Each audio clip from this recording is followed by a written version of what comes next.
Welcome to the Muscle Expert Podcast with Ben Pakulski, one of the world's top professional bodybuilders, an expert on human performance and mindset mastery. Ben dives deep to deliver the strategies of the top experts to upgrade your body, mind, muscle, strength, performance, biochemistry, and how to become the upgraded modern man.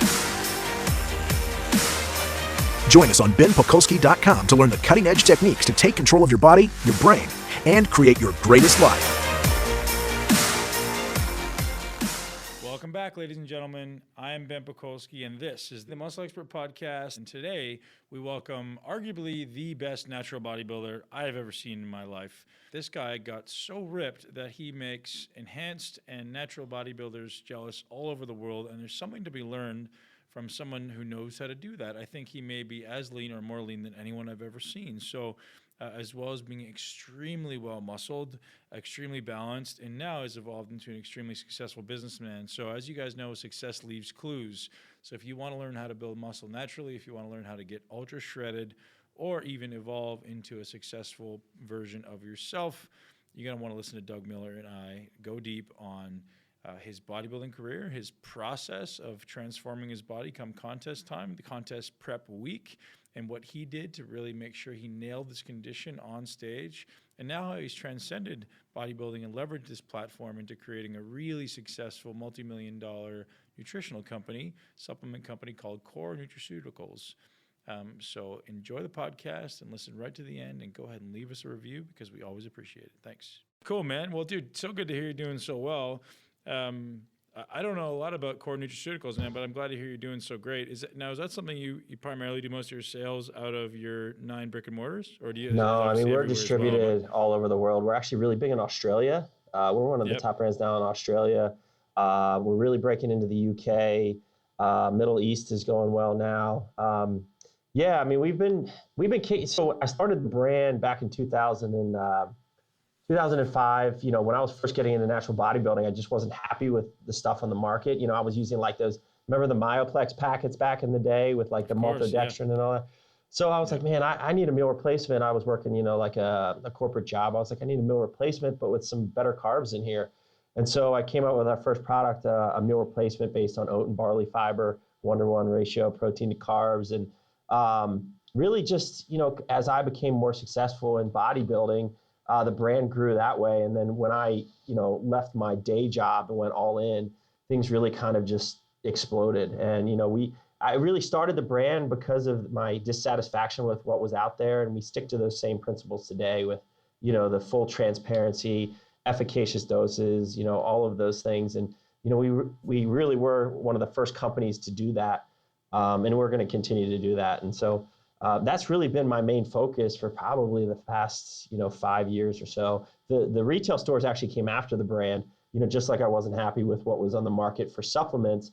I wasn't happy with GNC and Vitamin Shop and the quality of the knowledge that they were putting out to consumers. So I was like, there really isn't a good retail store to sell through.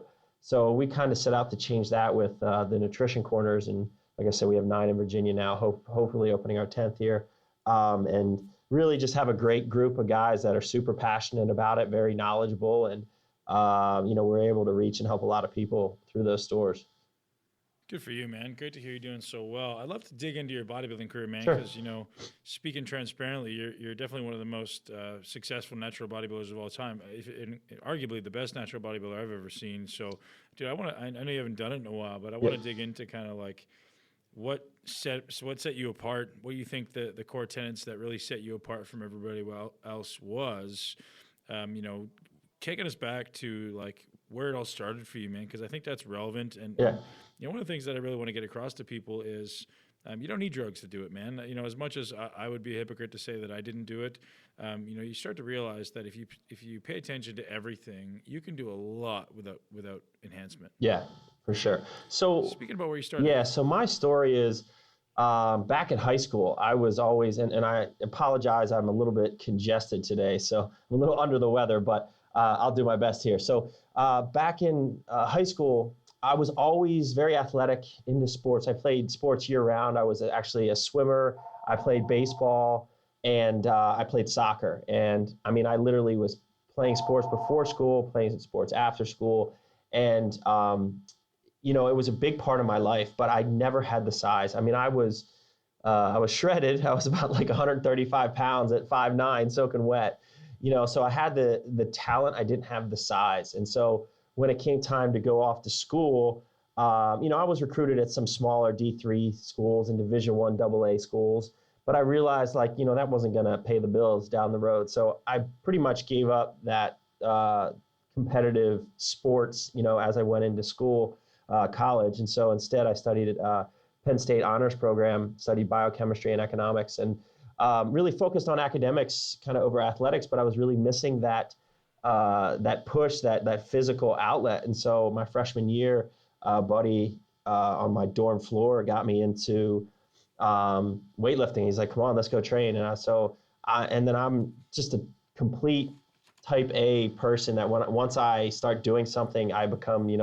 just totally consumed by it. So I was doing all my research. I was on all the old forums and message boards, and we're talking back, this is like 1998, and back on the day. And there really was not a ton of it, not like the information that's out there today. I remember following Skip LaCour back in the day, and just on all those forums. And I just read. And so after I graduated school, I mean, I quickly, gained, I probably graduated, school at 180 pounds and lean, at 5'9". And, once I got into the real working world, I was training at this old school gym, and a couple guys took me under the wing, like, hey, you should just try it. You should try competing. And I was like, all right. So I dieted like 7 weeks or something for it. And, I won the novice overall. And then like the next year, at that point in time, I was pretty much hooked. Like you do well in your first show, you kind of you kind of get hooked. And the next show, probably about a year to a year and a half later, I won the overall in the open and won my pro card. And then the following year was my first pro show. I got second in my first pro show. And then after that, it was just, I would take about 2 years off between stage time. And I think that was one of the big things that helped me make just drastic progress between every time I competed. So, if you look at my total shows that I've done in my career, it's not like I haven't done like 30 shows at all. It was more taking time off to really make those gains. And, when you're doing it naturally, you're not going to put on 10 pounds of muscle in a year. It's just not going to happen. But if you play that slow, steady, and consistent race, you can make tremendous gains. And so there was even a period of time when I competed last and back in 2014, I took 5 years off. And the way I looked in 2009 versus 2014 was just night and day different. My total overall body weight was probably not up a drastic amount for 5 years, but just the quality and leanness and everything else was just, incredibly improved. And so for me, it was really just, it was a time game, consistency. And I think a lot of people don't have that patience.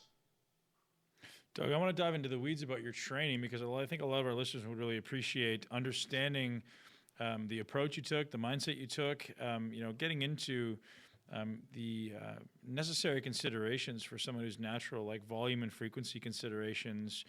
Were you always someone who trained a little bit higher volume, a little bit lower volume? And what considerations should people be making when they're thinking about building muscle naturally? Sure. So I'm a big believer in high volume, and that's the way I train myself. And to be honest with you, I've taken a lot of my clients that focus more on, we're more on a max OT type, HIIT style training, and put them on more volume. And I think with the proper recovery, the proper sleep, the proper diet, nutrient timing, all those little things, supplements, all those things, if you have them right, I think natural bodybuilders can handle a lot more volume than people think. And so my philosophy really from day one, and really it was because I just love to train, has been a higher volume approach. And I am a big believer of mixing things up. So, there's a lot of times I love the old school bro split, to be honest with you, one body part a day, go in there and just totally destroy it, let it recover. But, I'm aware of, a lot of the science that points to, hypertrophy is better if you're hitting body parts multiple times a week. There's more chances for protein synthesis and recovery and whatnot. So my split is constantly changing, and I really do that. Now I do it really just to kind of keep things fresh. But I would say the large majority of my bodybuilding career, I actually stuck to a more traditional, kind of an old school bodybuilder type of one body part a day, maybe two body parts a day, hitting things once a week or once every, 6 days or something like that. And my volume was definitely high. And I have found that I was just very meticulous with, my food. I was constant. There was really no off season for me. It was constantly good quality meals, good nutrient timing. And I felt like I could recover really well. Now I'd be sore, obviously, for a couple of days afterwards, but I recovered really well. And for me, it was, the log books were the thing that I followed. So, when my weight started to plateau, I would switch things up. But for the most part, I've been pretty consistent in making steady progress in terms of strength gains, through time. And so I literally have a logbook of every training session I've done for the past 20 years. It's pretty funny. Those little 6-inch, like fat books, I write in those every time. And I was very, very much a stickler with, trying to do a little more each time. So for me, my style of training is, obviously I'm older and wiser at this point. So, things are a little bit different. It takes me longer to warm up and whatnot. But, I was a big believer in, just the basics, the progressive overload. I wasn't big into a lot of these. I mean, I've tried pretty much every split in the book. You name it. I've done dog crap. I've done, German volume training. I've done, oh man, you name it. I've tried it. And I think a lot of times people get, it's almost like paralysis by analysis.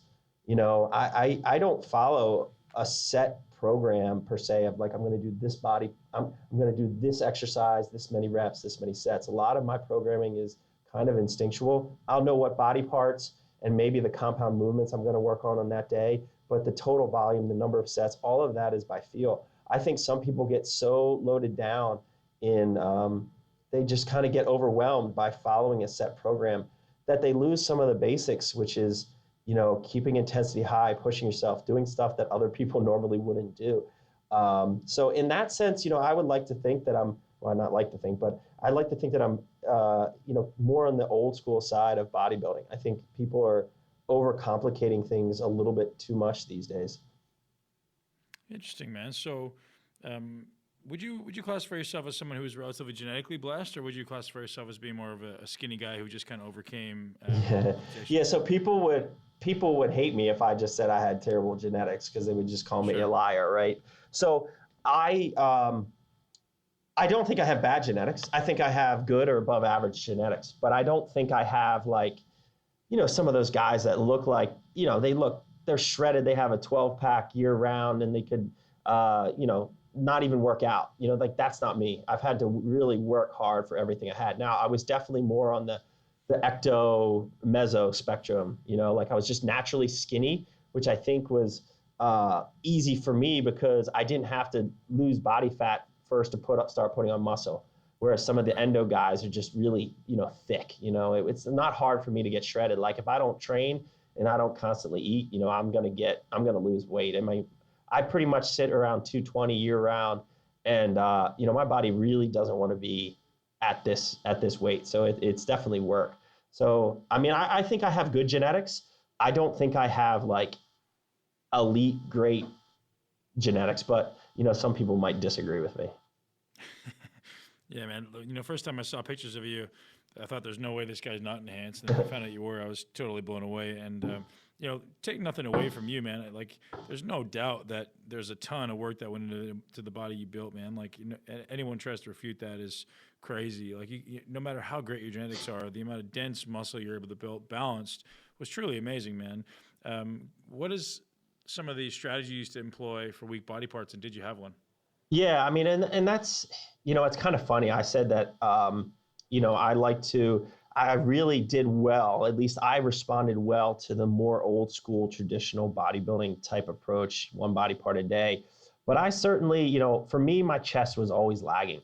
And so it's kind of funny to hear. Yeah, my chest was always lagging, my shoulders and arms generally will overpower my chest. Now, when I get lean, yeah, my chest gets shredded, but it's not, I mean, you see some of these freaks with just that huge, big, chest. That's not me. So chest and traps were like my two things. And so what I would do is I would pretty much add a second day, maybe I would hit traps on, back day and shoulder day. I'd add some extra volume for chest, after shoulder day, something like that. So there was some conscious decisions made in adding some more volume to those lagging body parts.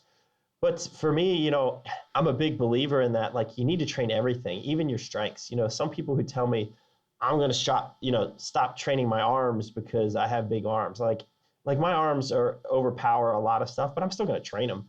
I mean, that's for me is not something that I pretty much train everything. And then I add a little extra more. I do a little extra for those lagging body parts. And for me, it was definitely my chest and my traps, and tried to put those on, probably 3 or 4 days after I hit them the first time in the week.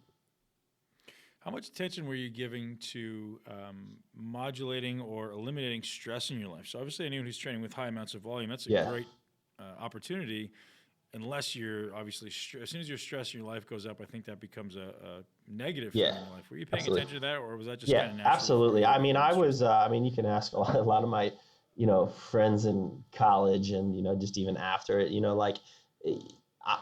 I was, I think everyone, when they first get bit by the bodybuilding bug, they become a little bit of that hermit bodybuilder. And so for me, I did that the first couple of years. And we always joke, my wife jokes with me that I didn't really start making gains until she came into my life and I loosened up a little bit.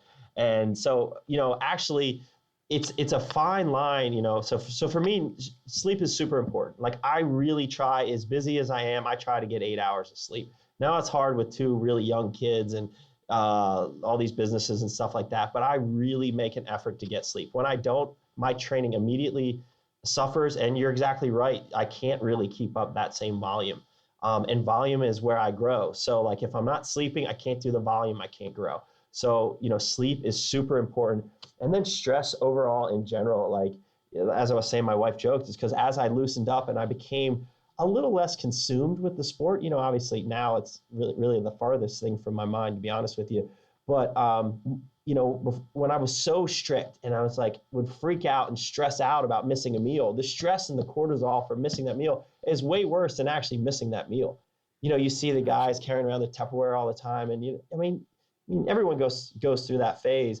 And I actually found adding a little bit more flexibility and not sweating all the small stuff for me, who is such a type A OCD type of person, was huge for me and huge for my gains. Now, there's people on the other end of the spectrum that are, need that structure because otherwise they're just a complete mess, So it's like, it's a fine line of being kind of hardcore and just, very, very regimented, and also incorporating some balance. And so, obviously the balance is more relevant to me now that I age and I have a better perspective on, life in general, really. Right. Walk us through one of your quote unquote high volume workouts. So like, obviously that's perception, and I'm curious to see what that looks like. And pick a body part, give me an idea of how many sets and reps and exercises and stuff. So as I was mentioning before, there's really no two similar workouts for me. And so sometimes I'll go in there, and I haven't done this one recently. I actually only did this once, but this is an example of, I go in there and I think, let's try something today that no one else is going to do. And so, one workout for back was, I did 50 sets of deadlift for 2 reps with 500 pounds on the minute. So every minute I did 2 reps with 500 pounds, and I did it for 50 minutes. Right. And then I did, then I think I did 100 pull-ups afterwards. So, I mean, it's kind of ridiculous, and it was kind of one of those things. I just like the challenge and that, but I think having that mindset when I train is definitely helpful. So, as I said, I've done German volume training. I'm a big fan of German volume training. So, again, for back as an example, you do 10 sets of heavy deadlift, and then you go in and do, 10 sets of 10, pull downs or something like that.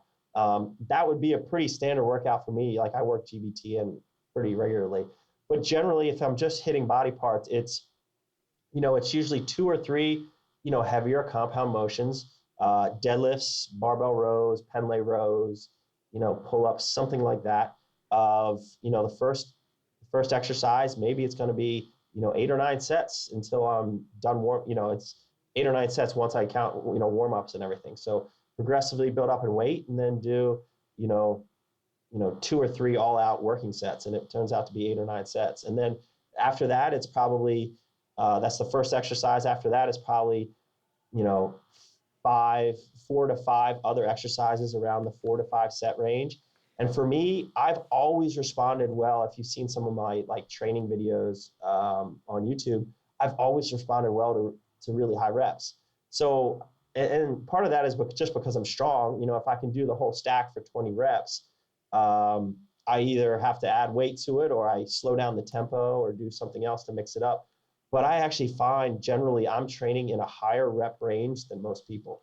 So that's like 10 to 20 reps, or even 15 to 20 reps for most body parts, especially legs. And so I'm anywhere from 20 to 25 sets for body parts with, pretty relatively high reps, but not lightweight. They're challenging weights. It's not like I'm just, pumping it out. Sure. Hey guys, I interrupt this podcast to bring you a special note from ATP Labs. You guys know I've aligned with ATP Labs because ATP Labs is a company that cares about what goes into their products as much as I care about what goes into my body. I've become neurotic since I've been exposed to what exactly goes into our food supply, what exactly ends up in our supplements. And you guys should be too, because you're concerned with your progress. You're obviously intelligent people who want to get the most of your time, of your effort. So I highly suggest you check out atplab.com and enjoy the rest of the episode.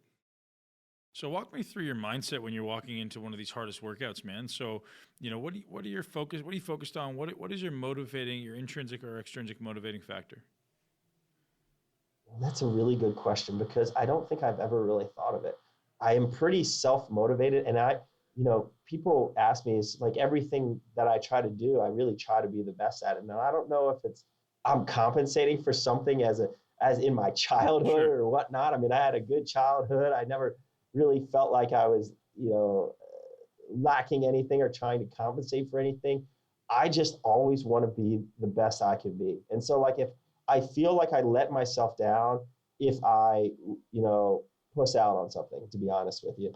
So I don't really know what that motivating factor is. It's just something about me and I think that's probably, when you talked about genetics, I think one of my strongest attributes is not necessarily my physical genetics for, muscle growth. It's more my mindset and tenacity and, willingness to put in the hard work over a long period of time, because I am so hard on myself and want nothing but the best, Doug, that I can make. And so that's really the way I approach pretty much everything. I don't know if it's just, call it competitiveness or whatnot, but it's really just really, I want to be the best at everything I do. And sometimes that makes me hard to live with, but on the other hand, it has made me relatively successful. Is that something you feel you got from your parents, or do you have any idea where you picked that up? People have asked me, are your parents really strict and tough on you? And not at all. I mean, they could care less if I was first in my class or, middle of the pack. They just wanted me to be happy. They were always supportive in anything I did. They were just great influences all my life. And so there wasn't you think of maybe I had a military father who was son, you're going to do push-ups this morning, and then, very strict. That was not the case at all. So I really don't know where that came from. And I can remember all the way back to my elementary school days when we would actually have, those physical fitness tests that you would used to do. It would piss me off if anyone ever beat me in the running. That was my thing. I was a big, I could run really fast and, run under a 5-minute mile. And so somebody just running around the track 3 times or whatever the thing was. And if I got second place, it would piss me off. And I can remember that back all the way to elementary school. So it's just kind of like I said, that's just part of my genetic makeup. I've just always been that way. I don't really know where it comes from, if there was any one incident or it certainly wasn't my parents, pressure from my parents or anything. Do you remember any specific recovery methods you implemented throughout your career to kind of help augment the high Yeah. amounts of volume? Yeah, I am a big believer in taking care of yourself. And what I mean by that is um, foam rolling. I don't use a foam roll. I use a PVC pipe, like made from Home Depot with duct tape on it to get in there real deep. Uh, deep tissue massage, active release therapy, chiropractic work. I used to be really big into Thai massage, which is the most amazing thing because it's really emphasizes stretching, and that helped my recovery huge. Unfortunately, my Thai masseuse moved away, and I haven't found somebody that, like once you find a masseuse who you kind of click with and they understand, what you're going for. You're not looking for a relaxing massage. You're looking for really performance enhancing. It's hard to find that. And so I actually haven't found another Thai masseuse, but if you've never done Thai massage, that stuff is amazing because, flexibility is something that I'm not great at. And so having the Thai massage helped tremendously. Is that so where they're walking on you and kind things. of pulling your limbs in specific directions? And it is just painful that literally walking on you, extreme stretching, deep, like trigger points, like they'll stick their finger in your shoulder and then pull your shoulder to your back, like just crazy stuff. And it is so painful to the point where sometimes I feel nauseous afterwards, but the following days, it was just tremendous. And so Thai massage is great. Like I said, active release. So I have a great chiropractor who I go to 1 to 2 times a week. And it's not like just crack your back. It's really soft tissue manipulation with active release or Groston work. And all of that stuff, I'm happy that I started that at a young age. I started doing that stuff when I was, in my early to mid 20s, when a lot of people just start doing it when it's kind of too late. And then, on top of that, I am a big believer in supplementation. So I do believe in, joint health supplements, taking the right things at the right time. And, I've been doing that consistently for 15 or 20 years. And so I think all of that together, knock on wood, I really don't even want to say this because I don't want to jinx myself, but, relatively sure there's been aches and pains and issues like that, but I haven't had a catastrophic injury that has taken me out of the gym for, a very long time. And like I said, I hate to say that. So knock on wood for me. So for our natural and even enhanced people listening, what are the keys to your training success from your perspective? For me, it's consistency.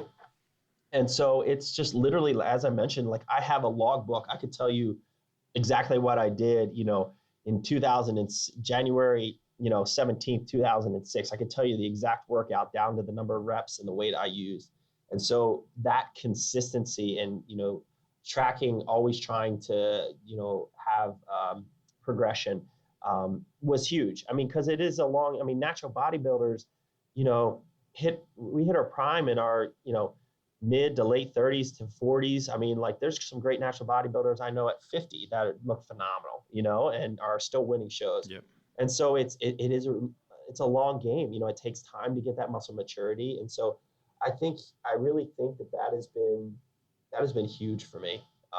And I haven't taken much time off. I've been consistently doing this for 20 years. And I think some people kind of forget that, some people really just think you're training for a show. So that's when I'm going to start training hard, but it's training hard. Like that's not where you make your gains. You make your gains in your growth season when you're not, in a calorie deficit. So your typical diet, does that consist of your typical, old school bodybuilding diet where it's just like 6 meals a day, typical protein? Walk us through a day. Yeah, sure. So I think, my philosophy there has definitely changed through time. I think, as I mentioned, back in the day when I first got into it, it's chicken, rice, and broccoli, 6 times a day. I'm far from that now. In fact, now I know my body so well, I just eat totally instinctually. I don't even track macros. I don't do any of that. It's just because I know. I don't encourage my clients or anyone else really to do that until you get to that point. I know what my body needs, and I generally know what types of food I'm eating. But for the most part, when I go contest prep mode, it is typical bodybuilding foods, chicken, lean meat, ground turkey, brown rice, oatmeal, sweet potatoes, veggies, very nutrient dense. And I find that, and I'm all about flexible dieting, especially in the growth season. Hitting your macros and allowing some flexibility works really, really well for 99% of the people. I do think there is value in eating those whole, the typical bro foods, the quote unquote clean foods, which is kind of a silly term. I just feel like when I make that switch from having a little bit more flexibility and kind of eating pretty much anything that I want within my macro limits to going more of I hate to say cleaner, but a cleaner route. Yeah. I do feel like I get more of a performance. It does help with performance. I feel like I get a little bit more density to my body. But I mean, you can get shredded eating Pop-Tarts and whey protein if you want, as long as you're in a macro deficit. That's not my style, though. I am definitely a more old school type of person. Breakfast, 6 egg whites, 2 whole eggs, a cup of oatmeal, some berries. Next meal, 6 ounces of chicken, a cup of rice, and some broccoli. I love red meat, so I'm always eating, grass-fed ground beef, and broccoli is what I ate before I came on this, the call. Pre-workout, I'll do oatmeal mixed with like a meal replacement or a protein powder. Post-workout, I do a really fast-acting whey isolate with some fast-acting carbs, like a post-workout recovery shake. Before bed, I'll do some slower digesting protein with, some fats, healthy fats. So you're very old school in terms of that, but it works extremely well for me. Awesome, man. Doug, you're known for being one of the most shredded guys that I've ever seen, enhanced or natural. How long did you typically prepare for a contest, and what did it start with? Like in the first week, when you kind of flipped that switch, what was the first thing that you started addressing? Yeah, so I think, generally, I start 20 weeks out from my first show that I'm going to do. So in a competition, and I'm speaking more towards in the latter part of my career when I was most successful, obviously. I start about 20 weeks out from the first show, and generally I'll pick, 3 shows or something like that. By the time I'm done, it's 25 weeks, altogether, something like that. Longer and slower is the key. I think that's a big difference that I see in the enhanced versus the natural bodybuilding world. A lot of enhanced guys think they can get shredded a lot quicker. And I actually think even if you're enhanced or natural, taking that longer, slower approach, you're going to hold on to way more muscle. Yep. So like I'm looking for literally like a pound a week type of thing, as opposed to dropping 3 pounds this week, 5 pounds this week, maybe 1.5 pounds this week. Like I want consistent, slow, weight loss, pound and a half a week, something like that. And so when I flip that switch, really, like, as I mentioned, for me, it's just going, 100% to the more unprocessed, more bro foods, as opposed to when I'm in my growth season, I'm eating some more processed stuff. I'll have frozen yogurt. I'll eat, I'm still hitting my macros and staying within my limits and staying lean. It's just I'm allowing for a lot more flexibility. I like it not only because I think it gets a better result, but I think it mentally, I like flipping that switch. I like a little bit of I hate to say it, but I kind of like a little bit of that suffering. And sure. Hey, man, I wish I could have that frozen yogurt. For me, that keeps me in my zone. Like that keeps me, I'm working hard towards something. And so for me, my diet is a carb cycling diet, high days, moderate days, low days. And then really it's just a slow, steady progression down. So, when I was younger, I was eating, like my baseline is like 3,800, 4,000 calories. Now, as I'm older and not quite as active outside of the gym, my baseline is probably 3,400 calories. And it would just be a slow progression down from that, adding cardio in, taking calories out as I go with, strategic high carb days to kind of stoke that fire a little bit. How did you select where you had the high versus low carb days? Was it just kind of, hey, we're doing like a 5-1 now, or did you plan it out based around matching your workouts? Yeah, I mean, I definitely always had one on my leg day. Yep. I just felt like I always, they take the most to fuel and they take the most to recover. So I always put it around my leg days. And then I really just kind of the other one, generally I'll have 2 higher carb days in a week. And again, all this changes, but when I'm having 2 a week, the other one kind of falls when, approximately where I need it, sometime 3, 4, maybe 5 days later. I'm not so much concerned with the body part.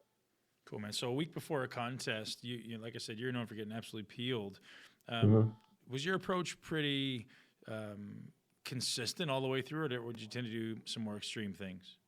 Uh, I would say it's pretty extreme. When I tell people what I do the final week, especially this last go around, and I was obviously the best I've ever been the last time I competed, and I tried a different approach, and I think it only works, and it can work really well, but you have to be, as you said, just completely shredded. And so like, I could see my heartbeat in my glutes, at this point. Like I was pretty freaking shredded. And then what I did was about I want to say a 4 to 5 day deplete, where it was my calories were pretty baseline. I didn't have any necessarily fat to lose. I just literally wanted to take away some of that glycogen so that I could super compensate later. And so, I had, my fats were high. My fats were like 80 to 100 grams.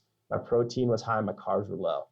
And it was only from greens. And I would do that for about 4 or 5 days, and I would lose weight. I mean, I would lose a good 3 to 5 pounds in those days, but I knew I wasn't losing muscle. I was just, I was losing some water and losing some glycogen.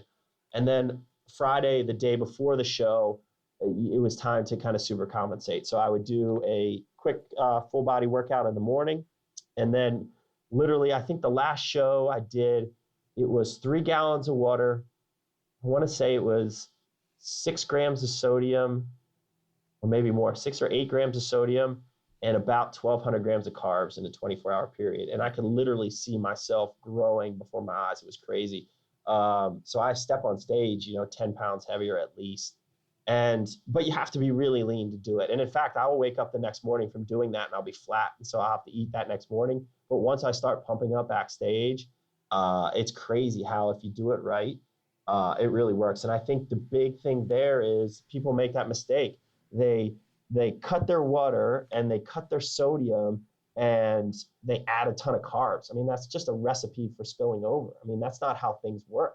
You need all the carbs and the sodium and the water. They all work together to fill your muscles. So a lot of people make that mistake and, take what they think is kind of a conservative old school approach, cutting sodium and doing all these things. And it really backfires. And so even people that I work with that I'm going to give them a more moderate approach, they really couldn't handle what I just did. Their sodium is still relatively high. I mean, people wonder why they look good, 2 weeks out in the gym, all pumped and vascular and lean, and then they look like crap on stage. It's because they tried to manipulate too much stuff, as probably water and sodium, and they just end up looking like crap. So leading into the question then, how much manipulation of water were you doing at that point? Yeah, so I keep water high all the way through. So literally that last week, it's 3 gallons of water for me a day. Actually, probably 2.5 for Monday through 2.5 Monday through Thursday, and then Friday I'm probably at about 2.5, maybe even 3. That's the only way I'm going to help drive some of those carbs. And so people are always kind of blown away by that. But it definitely works. It definitely works if you know what you're doing, for sure. And even on the day of the show, obviously I'm not gulping. I'm not drinking 3 gallons of water on the day of the show, but I would say the day of the show, I drank as needed. And even kind of right when I woke up, I made sure to get hydrated. I'm probably drinking 1 gallon of water on the day of the show. Wow. Yeah. So one of the things you brought up that I think is very interesting is, during that depletion phase, you say you lost 3 to 4 pounds, and most people at that point would probably go into a panic attack, start getting stressed out, and feel like they're losing all their muscle. Hard. Yeah, talk about the mental game, man. Talk about how you stayed focused and realized that you weren't losing muscle, because you were very transparent saying, I knew I wasn't losing muscle. I just wanted to pull out some glycogen. I had to keep telling myself that. That is a hard game. No matter how intelligent you are, no matter how experienced you are, it also helps to have people around you to kind of, like, I knew, like, it's easy for me to coach somebody else to do that. And it's very easy for me to tell them, listen, you're not losing muscle. Yep. Like, just relax. Like, the end product is what you're looking for here. It is a hard game. And I think even the best of us, we struggle with that. And so, like, I'd have my wife to keep me grounded, just like, Doug, just shut up. You're fine. So it's definitely a team sport. And as much as I know, your mind still plays tricks with you, and you do have a little bit of doubt. So I don't want to say that that's not there, but I'd like to think I'm pretty emotionally intelligent and strong enough to kind of fight the tendency for natural human instinct in us to start freaking out about those things. I think at this point in time, because I've done it enough, I feel like I'm pretty strong there. But that tendency to think that way is definitely there, and it's something that I think everyone struggles, and I think that's where having a coach there with you can help a lot of people, right? Because at the end of the day, you just listen to your coach and go that route. And so I think a lot of people who are struggling with that, I would highly recommend getting a coach, to kind of walk you through that last week for sure. Yeah, someone who won't blow smoke up your butt, right? Yep, exactly. So, Doug, hindsight is 20/20, man. What are some of the mistakes you made that in your career, looking back on it now, that you would have changed and may have helped you perhaps accelerate the process or improve the process? That's a good one. You can very easily say, I didn't make any, man. I was absolutely, I'm very happy with the process. I don't like to think of everything as a mistake. I think they're all just learning points in your life, right? So, sure. Man, that is a tough one. I think taking more of, as I mentioned earlier, taking more of a little bit more of a balanced approach from day one would have helped me. Like I said, when I first got into the sport, and again, that's one of my drawbacks. The thing, is being so OCD and type A, you become consumed by it, and especially me, I'm so driven, and I want the best for myself. And those around me, that it's just like I put that pressure on myself. That was not good. And as we talked about, the stresses that come from that, and like my wife, who still jokes that like I made all my gains when I met her when I was 24, because she made me loosen up. You know what I mean? So I think having a little bit more of that balanced perspective from a very young age would have been very helpful. The other thing is, and again, I don't think this is necessarily something I would do differently, because I don't think I could have. I think I had to learn a lot of things that were incorrect the hard way. So, for example, my first show, being on the internet, and we're talking, this is back in 2002, I would research, and I just picked up every little thing people do for a trick to peak. I mean, I loaded with potassium. I drank wine backstage. I took glycerol. I all these silly things. I almost passed out on stage. I still remember it. I hit a most muscular. I thought I was going to pass out. All of these mistakes. Luckily, I was still good enough to win. But, right.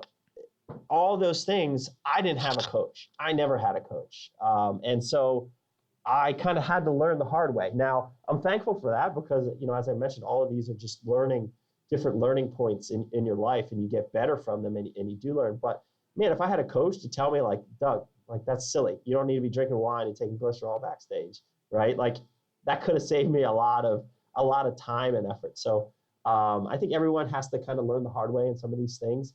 But those are a couple of the things that come to mind, that I think if things were done differently or I had different opportunities, I think I could have got better even faster. Awesome, man. So now you're diving deep into the supplement industry. Mm-hmm. Talk about some of your key supplement regimes that you felt played an instrumental role in your progress in your career. Yeah, so I'm a big believer in nutrient timing, and I think again it is somewhat more important. I think obviously supplements are going to play a little bit more of a role in a natural athlete than somebody who's taking super supplements. It's just a lot of those things you're kind of compensated for by taking steroids. So, but for me, I think things such as proper pre-workout meal, good pre-workout supplement, an intra-workout and a post-workout.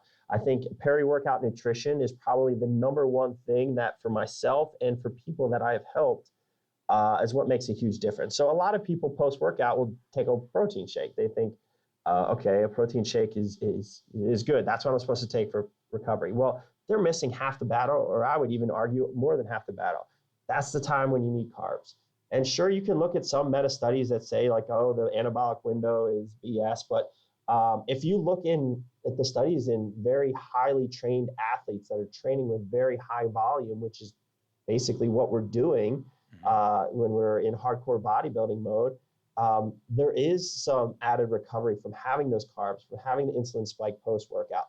And so one of our products called Core PWO is an all-in-one post-workout recovery shake, basically designed around what I used to do day one when I was mixing a bunch of powders myself. So it's a really fast way. Isolate has really fast-acting carbs, dextrose, which is pure glucose, cyclic dextrin, and then some other things like leucine to help stimulate protein synthesis. And so relatively simple formula, but like perfect for post-workout.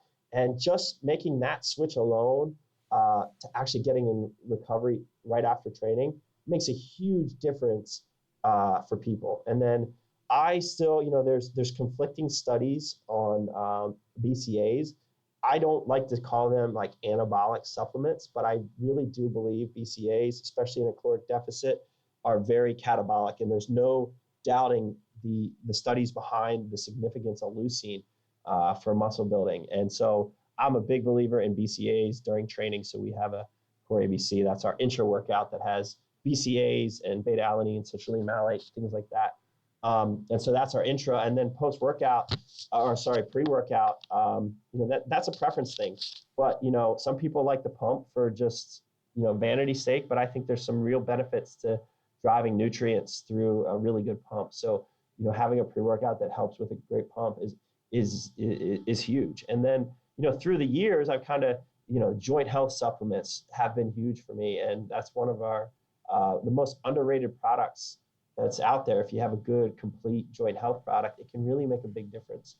And so we've kind of just expanded through time when, we found a need in the industry, or we found a need really, it comes all from my personal need. Hey, like I need to sleep. I'm not sleeping too well. So we come out with the most well-designed sleep formula. So that's pretty much how we kind of formulate at Core Nutritionals. We find a need in our own training, and then try to fill that hole with some of the, the best stuff on the market.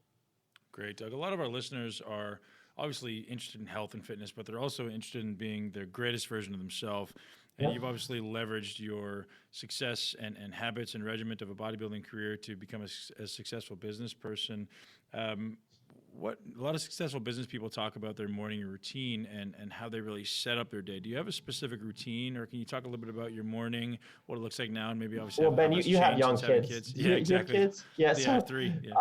I have a 1-year-old and a 4-year-old. So my morning routine is no longer existent. It would be great to say that I get up and I do quiet time. I read a devotional, or I, read some motivational stuff and have Zen moments. But honestly, it's just chaos right now. So yeah. I can't even make that up. I think the parents at home can appreciate that. So my morning routine right now is really tough. Do you have a specific routine that allows you to kind of disconnect from the hectic day-to-day life that you live? Anything that... Yeah, I mean, and that's with my family, right? Like, so it is very hectic. And, unfortunately, I am tied to my phone. I have 30 to 40 employees that, depend on me. And, there's a lot of decisions that I have to make. And so, unfortunately, I mean, I'm very blessed. I'm not complaining, but I do have to be on call a lot. But, when I have those times, I mean, I really try to, and it's easier said than done, but it's just, I tell people, it's like, our motto for our company is crush it. You need to crush it in all aspects of your life. So that's just not in the gym. That's not just when you're, trying to get new business accounts and designing products and, exactly. Working, it's with your family. And so it's just like, make those times important. And so sometimes I do have to work a lot, but the time that I do have for my family, it's just like, you got to be all in. You can't be there halfway. And so that's like, put the phone away, give your kids, like my little 4-year-old, like all he wants is daddy's attention, and it means the world to him. So I love being able to throw my phone away and just spending, good quality time with, my kids and my wife. And so that is my recharge. I'm in we just call it a season of my life now where there isn't really a lot of me time. I wish there was, time where I could decompress and stuff like that. But for me, all that happens is, that's with my family. And so, I'm sure at some point in time, I'll get a little bit more me time back. But, I love that special time with my family. Awesome, Doug. So everyone wants to go over and check out one product on Core Nutritionals. What should they check out, man? What's the one that everyone needs to absolutely try? Core ABC. So it's actually our biggest selling product. It's probably one of the ones that's been around the longest. It's our intra-workout Core ABC.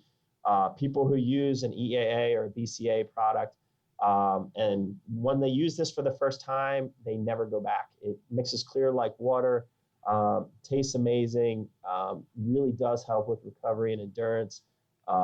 It's a phenomenal product.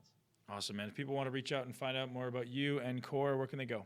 Yeah, www.corenutritionals.com. You can shoot me an email at doug@corenutritionals.com, or just, Google Doug Miller, probably Google Doug Miller Pro, and a lot of my social media handles and stuff like that will pop up. Awesome, man. Dude, thanks so much. You're still an inspiration. I think every natural and non-natural bodybuilder out there looks to emulate what you did, man. So keep it up, and best of luck in all your endeavors, both personal and professional. I appreciate that. Thanks for having me. Thanks, man. Yep. And that's a wrap. I hope you guys enjoyed the podcast. Doug Miller dropping bombs on how to build muscle naturally and get absolutely shredded. If you guys haven't checked out this guy's pictures, there's going to be some at benpakulski.com/podcast, where you can check out this episode and other episodes, get the show notes, and also leave us a review. Guys know that the reviews drive this podcast. So I appreciate you reviewing and always sharing. And keep in mind, for anyone that reviews, we're giving away prizes every week to one special review. So if you want that to be you, I do too. Have a great day.